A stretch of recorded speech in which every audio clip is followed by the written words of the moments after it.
оваа година имаме неочекуван недостиг на терапија во инсулински аптеки и до пациенти. Терапија практично има во Македонија.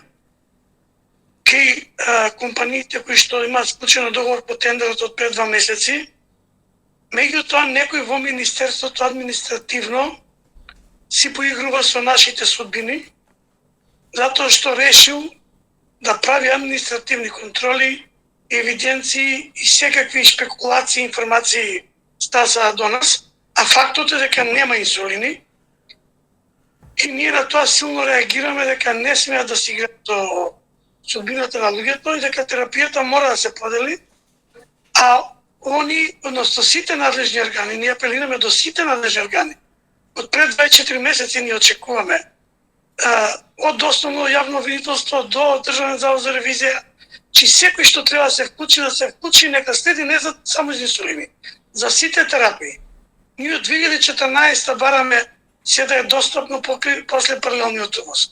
Че сега ние немаме доволно терапии, одреден број на лица со инсулин се оставени без терапија неколку недели, затоа што административно некој сака да се поигрува со нас.